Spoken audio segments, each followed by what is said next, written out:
Welcome to the March 2021 issue of Canola Quick Bytes, brought to you by the U.S. Canola Association. Capitol Hill. On February 26, the U.S. House of Representatives passed a $1.9 trillion COVID-19 response package with more than $4 billion for the food supply chain, agriculture, and food aid. The measure is under consideration in the Senate, where the outcome is uncertain. Tom Vilsack was confirmed and sworn in as Secretary of the U.S. Department of Agriculture. He returns to the position after serving for 8 years under President Obama.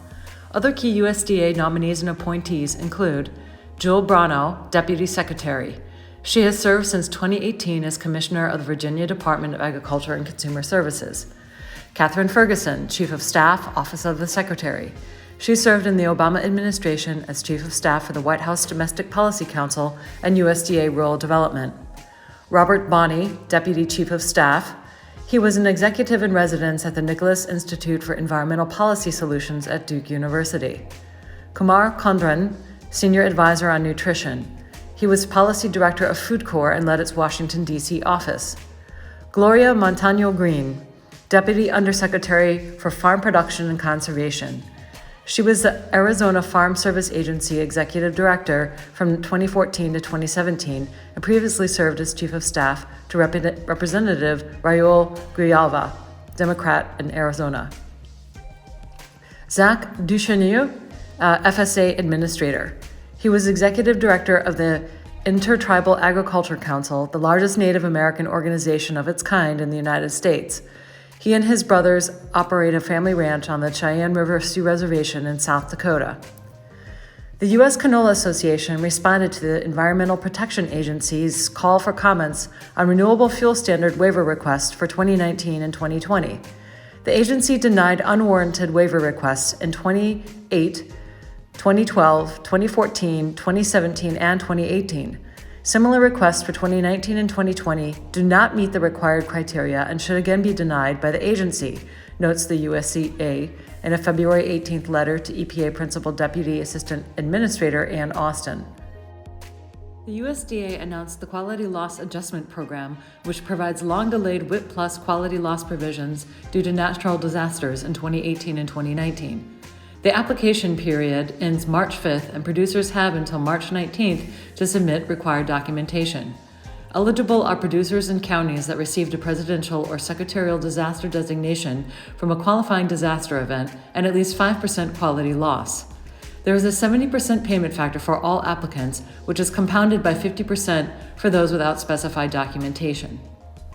Farmers have until March 15th to sign up for the Agriculture Risk Coverage or Price Loss Coverage programs for the 2021 crop year. The ARC provides income support payments on historical base acres when actual crop revenue declines below a guaranteed level.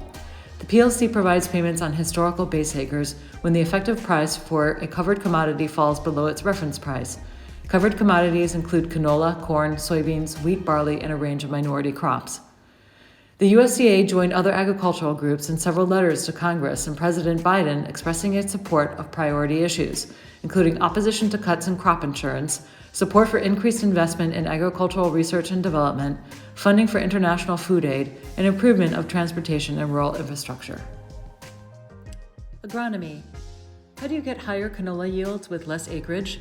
Enter gene editing. A new study from the University of Calgary used this technology to modify canola, producing shorter plants with many more branches and flowers. The researchers were able to accomplish this by editing a single gene. Imagine the possibilities with gene editing. A newly discovered trait helps plants grow deeper roots in dry, compacted soils. A study from Pennsylvania State University found the trait, abbreviated MCS, which is characterized by small cells and with thick walls just beneath the surface of roots. Researchers believe this trait could help crops deal with a changing climate. Evaluating disease risk in crops is key to a healthy harvest. Quantum genetics offers Q-Protect to increase timing and decision confidence based on knowledge of spore presence. It helps determine the amount of a pathogen that is present, allowing growers to increase their accuracy into predicting disease risk and impact. Nutrition. How does canola stack up to other oils? In honor of National Nutrition Month and March Madness, the USDA blog sizes up the competition. While there are a lot of great cooking oils, Canola oil is the only one that can be used in nearly all culinary applications and cuisines. This is mainly due to its neutral taste, light texture, high heat tolerance, 468 degrees Fahrenheit, by the way, and ideal fat profile, a real knockout.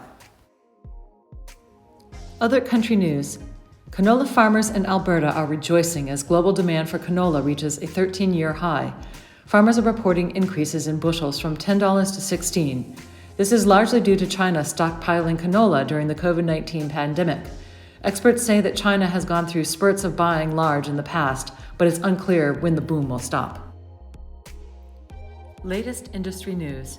Growers can now sign up for the Getting It Right in Canola Production virtual conference on Tuesday, March 16th, hosted by North Dakota State University Extension and the Northern Canola Growers Association. This educational event will help producers with decisions for the upcoming growing season. Pre-registration is required for the free event. Go to northerncanola.com. BASF announced the U.S. launch of InVigor Choice LR344PC canola, a hybrid including 3 non-biotech traits that laboratories will have the capability to detect. This seed was initially launched in Canada in 2020.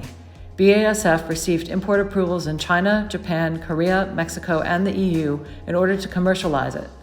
BASF owns the MS8 and RF3 events, and Bayer is licensing the MON 88302 event to BASF. A February report on oilseed world markets and trade from the USDA forecasts oilseed production at 595 million tons, an increase of 600,000 plus tons above January for 2020-21. But global canola production declined this month to roughly 69,000 million metric tons. About the USDA. Canola growers, tell us why you like growing our favorite yellow crop, and we'll include you in the USDA's Grow Canola campaign.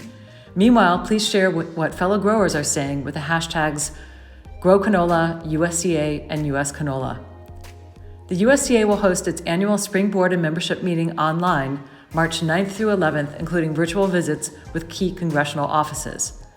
Get social with us on Instagram, LinkedIn, Facebook, Twitter, YouTube, and now even TikTok.